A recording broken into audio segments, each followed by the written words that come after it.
guys! Welcome to Random Echo Vlog. For today's video, papasyal tayo sa isa sa paborito kong bansa, ang France. At dahil nga summer na dito sa Europe, sulitin natin ang araw at kahit medyo mainit, go lang tayo.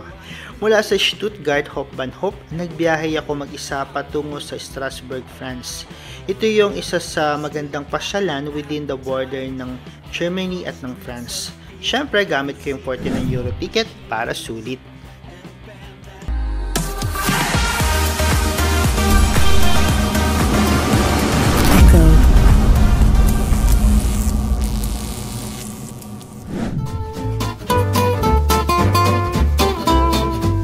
Sa vlog na ito ay sasamahan din tayo ng mga friends natin mula sa iba't ibang parte ng mundo upang magbigay ng mga comments nila tungkol sa bilang OFW akala ko noon version. At dahil nga nasa France na rin naman tayo, Princess, ikaw na ang mauna, pasok! Hi! Ako nga po pala si Princess, kasalukuyang nagtatrabaho dito sa Brest, South France.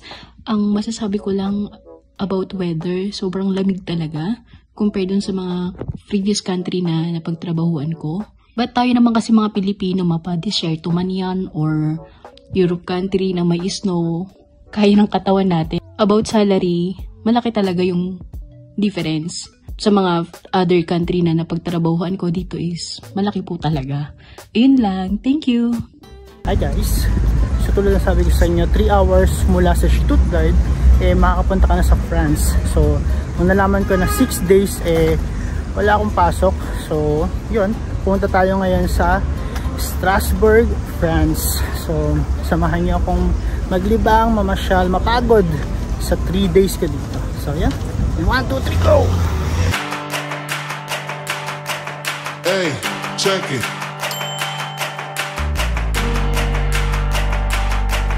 Hey, check it. Put the place up.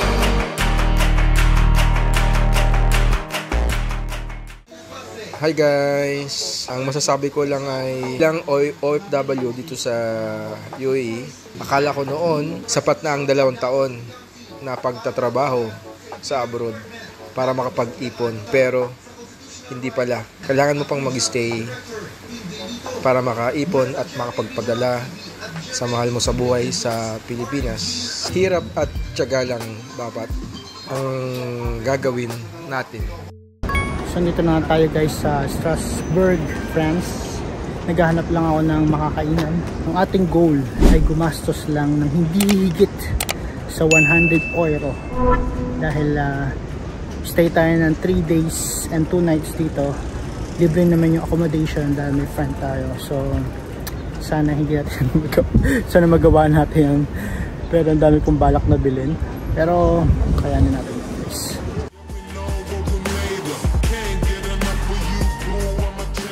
Hindi ko alam kung saan ano unahin picturean o videohan kasi sobrang daming gandang mga view actually. Pupunta tayo ngayon sa Cathedral.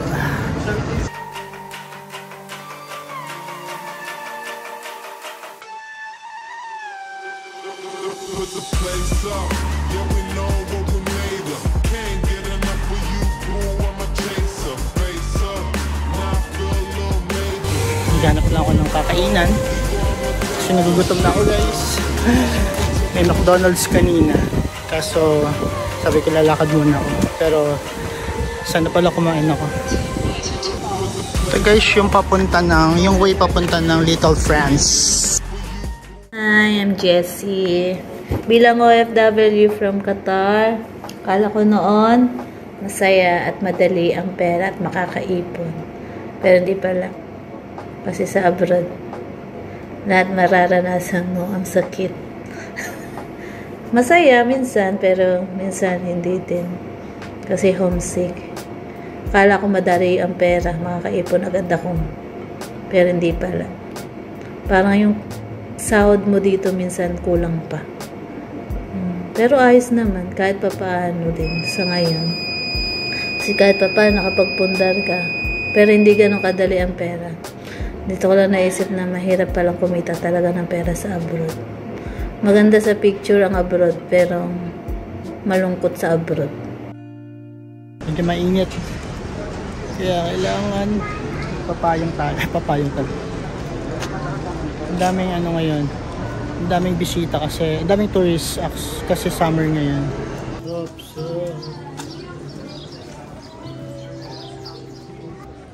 So ito kanina yung tulay na naghati talaga.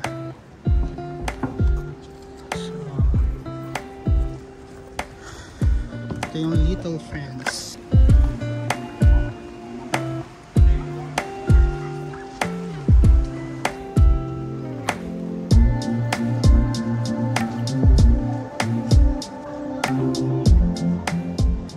Hi guys, alam nyo ba originally itong Little Friends sa Luzon lang naman. Actually yung sabi nila itong lugar lang na to ay ginawang dito nagpagaling yung mga sundalo ng hari ng panahon na yun. Tapos dahil sila ay nagkaroon ng cities, so yung lugar na to ano daw to, chaotic, laging magulo, basta magulo daw dito dati. Ngayon ginawa siyang hospital or pagalingan ng mga soldiers ng hari dahil nga kumalat yung syphilis sa mga sundalo niya. And then fast forward, hindi man na makikita yung parang alam mo, ang hirap i-imagine yung ganun yung history niya. Actually ano lang naman siya, parang sabi-sabi lang or kwento-kwento para makita natin. Pero yun yung sabi nila.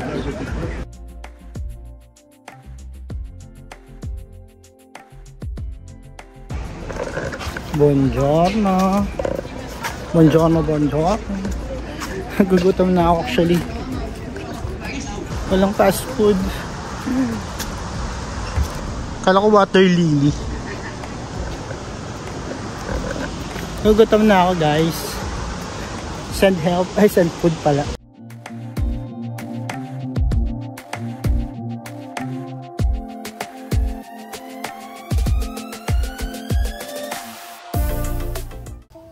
Bilang OFW from Saudi Arabia, Germany, at ngayon, nasa Canada na, akala ko noon mahirap ang bumuo ng pamilya na mag-isa or kasama lang ang asawa sa ibang bansa. Pero, kaya pala. Alam mo kung na-maintain lang natin yung ganitong kaganda sa Pilipinas, sa Intramuros ba, sa Port Santiago, may ganito sana tayo. Diba dati tinawag tayong Little Europe ng Asia. Little Europe ng Asia, yung Pilipinas. So, pero after ng World War II or yung World War II, nasira kasi yung mga gamit, nasira yung mga buildings na pinagawa ng mga Spaniards. Kaya yun, unfortunately, wala na tayong mga magagandang buildings na katulad nito na papapasyalan sana. Di sana ano tayo, parang tourist destination tayo isa tayo sa mga tourist destination ng Asia. So talaga sa hindi na mawawala sa akin yung mawawala sa city na pinupuntahan ko actually. Tapos naghahanap ako ng kakainan. Pakita ko ng family na tinitignan yung menu noon. Sabi wag, no, sabi niya. Huwag daw ako kumain doon kasi baka hindi masarap. Hello guys. It's me, Lizelle from Austria. Ayun, bilang OFW, ang hirap. Kasi naranasan ko na noon, nag-abroad din ako sa Saudi pero single ako. So parang yung sweldo ko, mostly sa akin lang napupunta and dun sa parents ko. Pero ngayon na nandito na ako sa Austria, may sarili na akong pamilya. Ang hirap isipin ng gastos. Gastos mo dito para sa sarili mo, magpapadala ka para sa mga anak mo. So, naisip ko lang, habang lumalaki yung sahod o natatanggap mo, mas lumalaki din ang pagkakagastosan mo. Ang hirap i-budget. May magtatampo pa sa'yo pag may nagsabi sa'yo na tapos hindi mo sila mapagbigyan. Akala nila madali, akala nila masagana ang buhay ng isang nag-a-abroad. Pero hindi. Maling-mali ang iniisip nyo. So yun lang guys, sana naiintindihan nyo kami mga OFW if ever na tumatanggi kami sa mga nire-request nyo sa amin. Yun lang, salamat. Kain tayo guys. Bon appetit pala. Sa amin kasi, guten appetit. Sa Dutch, guten appetit. Ito, bon appetit. Or konti lang din in order ko. Kasi nga, may pagkain pa ako dyan. Pero tingin ko parang mas mura yung McDonald's dito. Ewan ko. Parang pasig na tayo guys. Pero inaantok ako. Ganun din ba kayo? Kapag kakakain, inaantok. Gagawin natin tong third home. Third home? Bilang OFW dito sa Germany, akala ko noon madali ang buhay. Yung tipong may iba siya dun sa ibang bansang pinanggalingan ko. Na-realize ko na walang perpektong bansa. Kahit saang bansa man ito, may nakakabit na positibo at negatibo.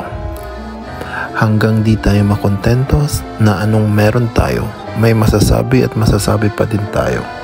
Ang tanging importante lang ay matuto tayo magpasalamat na araw-araw tayo bumabangon at lumalaban sa hamon ng buhay. Isa sa natutunan ko ay huwag magpapatalo sa lungkot at sa nang-aapi. Matuto tayo lumaban sa buhay ng patas at walang sinasagasa ang tao. Masarap mabuhay lalo na pag nakatulong tayo hindi lang sa pinansyal na aspeto kundi sa ibang bagay gaya ng pagbibigay ng payo na ikakabuti ng ating kapwa. Punta natin. Medyo mainit siya talaga. Buti na may cup akong dala. Pero ang bigat ng dala ko. Magpalamig tayo guys. Ay? Kung kailan naman natapos.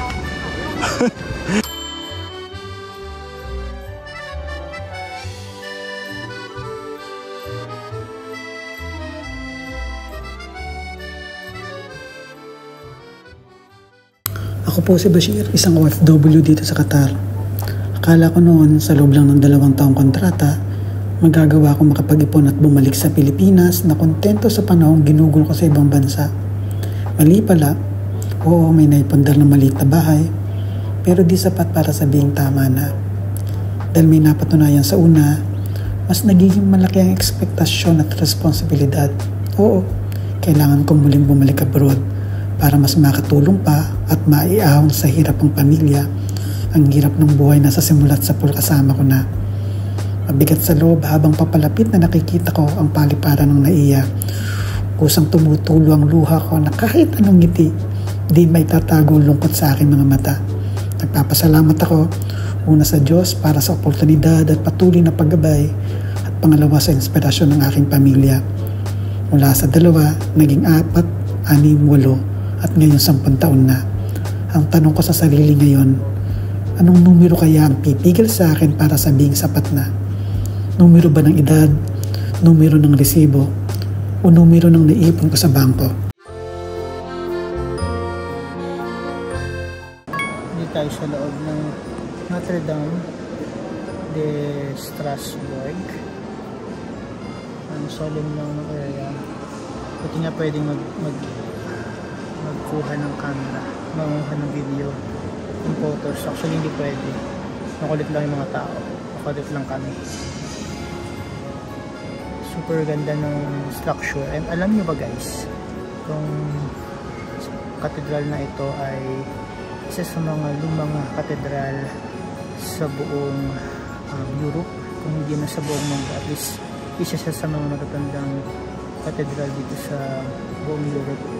Actually ginawa siya more than 400 years bago siya nakumpleto. And then yun, ayun siya sa pinaka-pinapuntahan dito sa France. Grabe, ang ganda dito sa loob. Super grabe. Grabe na architecture, grabe yung detail ng bawat sulok. Actually ng bawat sulok ng katedral. Siguro ng ginagawa ko dati. Hinawak-hawakan ko sila. Kasi hinahawakan mo yung history, taray.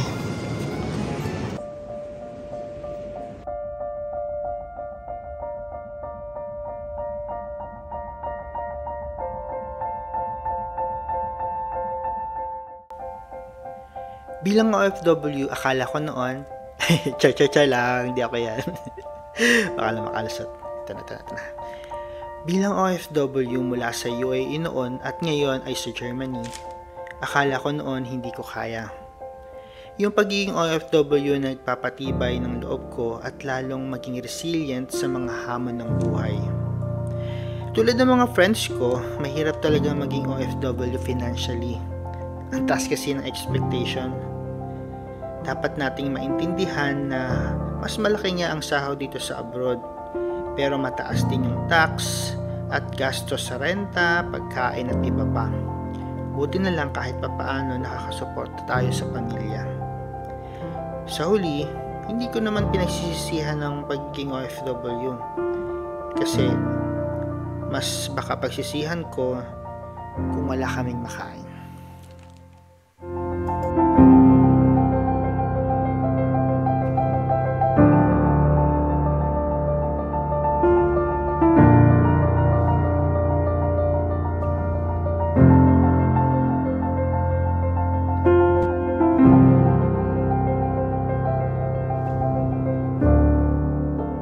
So that's it for today, for this vlog. Thank you for watching and see you sa next vlog kasi may day 2 pa tayo tomorrow. And remember, stay cute.